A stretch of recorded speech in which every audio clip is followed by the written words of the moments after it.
Welcome back to the Cap Report. We're back with another mock draft. This time I got a request to do the Baltimore Ravens, so let's go ahead and get into it. The Ravens hold 10 picks in this draft, number 14 in the first round, 45 in the second round. They have 2 picks in the third round, number 76 and 100. They have 5 fourth round picks for some reason, 110, 119, 128, 139, and 141. And then in round 6 they have pick 196. So Ravens did have a few free agency signings. They re-signed Calais Campbell and Patrick Ricard. Both Calais Campbell, I think, on a 2-year deal, Ricard on a 3-year. And then in terms of free agency signings beyond that, they pulled in former Raven, actually, Michael Pierce from, I believe, Minnesota.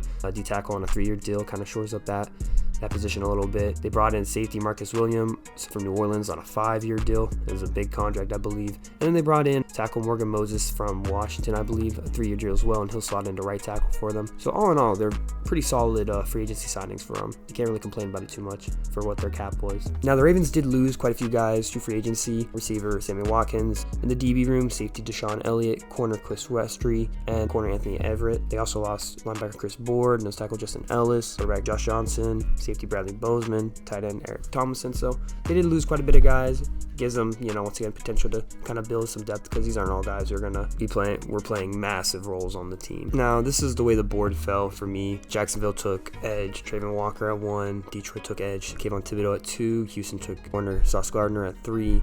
The Jets took Aiden Hutchinson, edge, at 4. The Giants took tackle Evan Neal at 5. Carolina took tackle Egg McQuanu at 6. The Giants took safety Kyle Hamilton at 7. At 8, Atlanta took Garrett Wilson, wide receiver. At 9, Seattle took Derek Stingley Jr., corner. At 10, the Jets took tackle Charles Cross. At 11, Washington took Drake London, receiver. At 12, Minnesota took defensive tackle Jordan Davis, which might have been the pick here.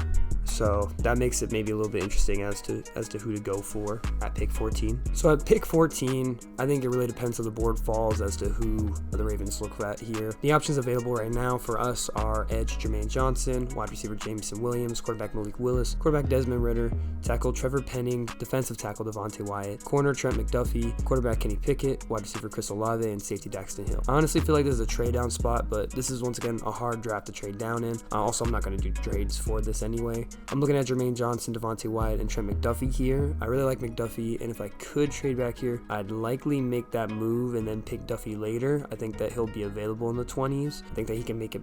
There's a chance that he gets taken by Philly or New Orleans, but I don't think it's super likely. But the pick at this spot is edge Jermaine Johnson out of Florida State. He's considered like a top 10 talent in this draft, so you kind of have to pick him right. It would have been really tough between him and Jordan Davis, but maybe makes the pick a little bit easier. He's a high motor guy who can fit in the defense. He's likely to move to outside linebacker in the 3-4 scheme as an edge rusher still. He's good against the run as well, and he can pass rush, so it'll develop well in Baltimore. And I think that once again with Baltimore, you get those high motor guys and you get high potential guys, and they're able to really create production out of those type of players. So I think this will be a really good pick for them. I'm not super high on Jermaine Johnson, but I think Baltimore is the right location for him where it will make him a lot more successful in the NFL. Now we move on to round 2, where the Ravens pick at 45. In this pick, I'm looking for probably corner, interior line, and defensive tackle. The options we have available are the top options available right now: linebacker Nakobe Dean, linebacker Quay Walker, running back Breece Hall, interior O-line Tyler Smith, linebacker Christian Harris, running back Kenneth Walker III, quarterback Matt Corral, safety Jalen Petrie, corner Tariq Woolen, and wide receiver George Pickens. I'm not looking for anything specific here.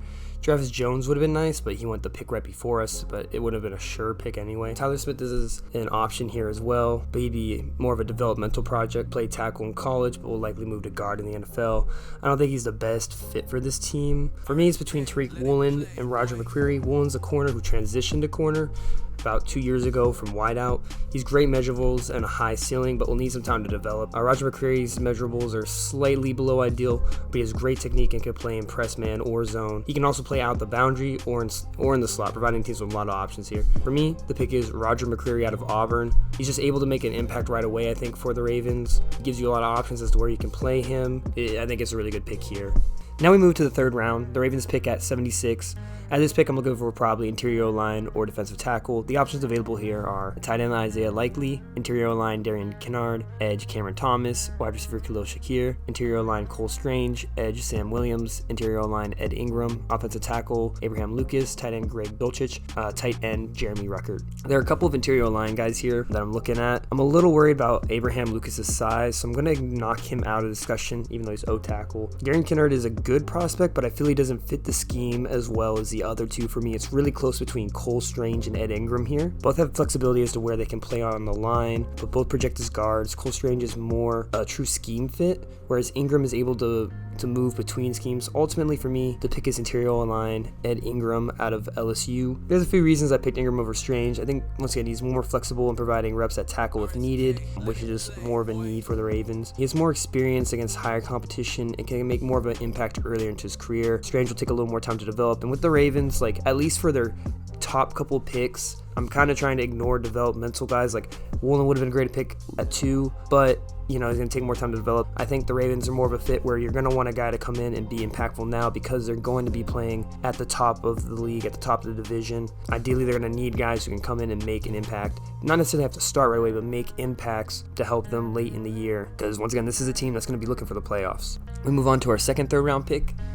Pick 100. At this pick, I'm looking for interior D-line. If there's not one, then I'll probably look at, next best available bid or available player, but D-line's what we want here. The options available are tight end Cade Otton, running back Rashad White, running back James Cook, edge Tyreek Smith, interior D-line Zachary Carter, interior D-line John Ridgway, tight end Jelani Woods, running back Tyler Beatty, running back Zamir White, and running back Pierre Strong Jr. A lot of running backs here. Here I'm looking at interior D-line, and we have 3 options: Zachary Carter, John Ridgway, and Fedarian Mathis. Zachary Carter isn't the best fit, so it comes down to Ridgway, Mathis. The two would play different roles. Ridgway more of a run stopper, and Mathis more of a pass rusher presence.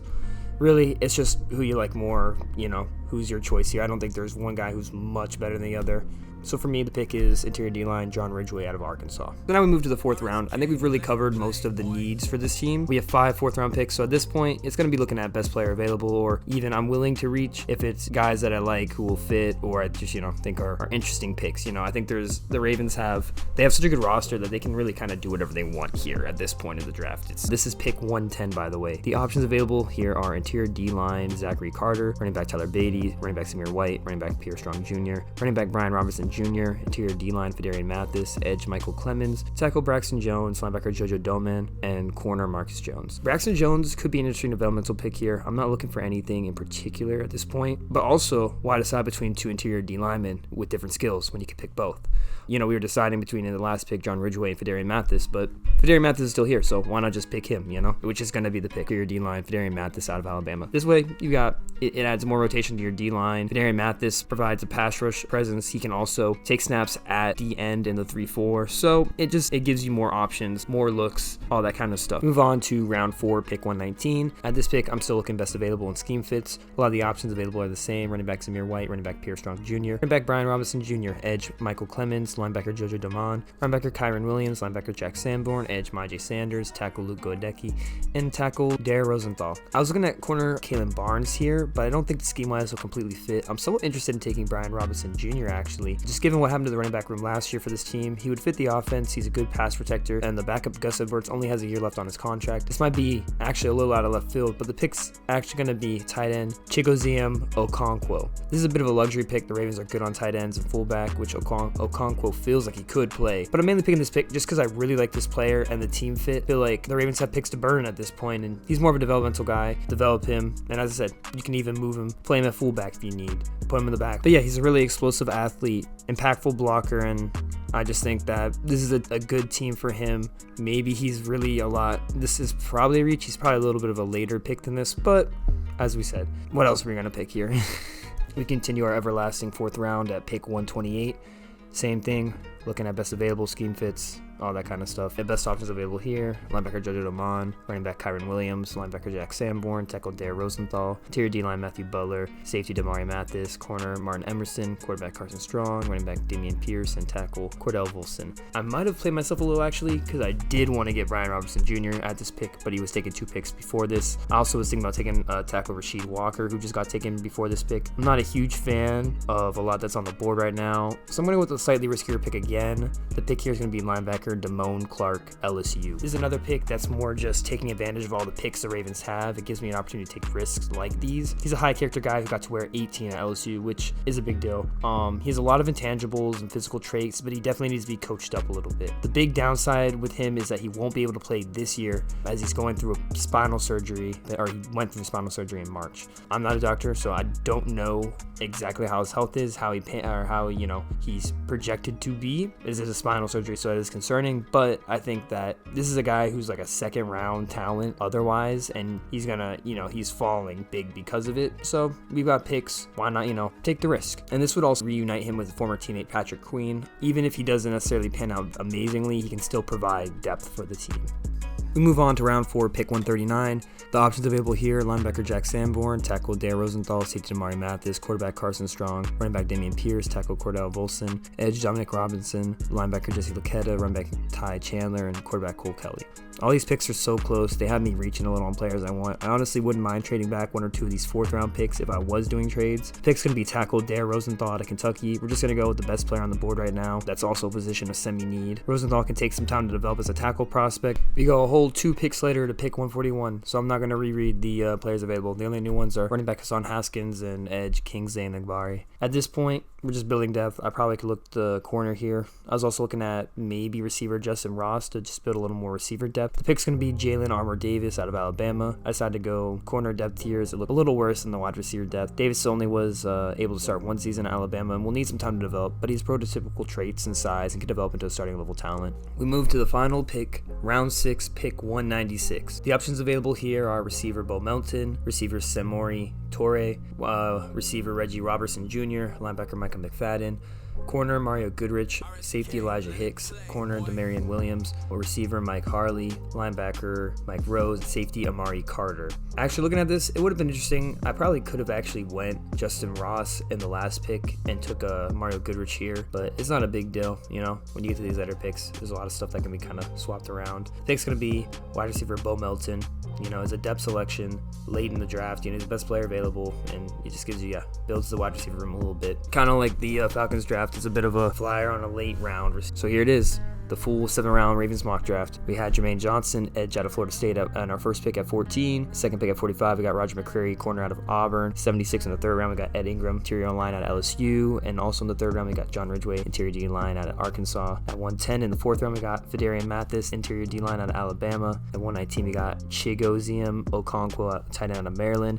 128, we got Damone Clark, linebacker out of LSU. 139, we got Dare Rosenthal, tackle out of Kentucky. 141, we got Jalen Armour Davis, corner out of Alabama. At 196, Bo Melton, receiver out of Rutgers. So I think it's a solid draft. We built up both the O-line and the D-line's depth a little bit. Got a couple of starters, probably Jermaine Johnson, Roger McCreary. Ed Ingram could probably step in if he needed to. Ridgway, Mathis could be rotational guys on the D-line. We got a couple guys to develop for the future. Jalen Armour Davis could probably be a bit of a rotational guy too. But let me know what y'all think. I think with all these 4th-round picks, it was kind of hard for me to judge how I did on this. Thank you guys for watching. Just leave any feedback in the comments. And then we'll do a full first round mock draft coming up soon too.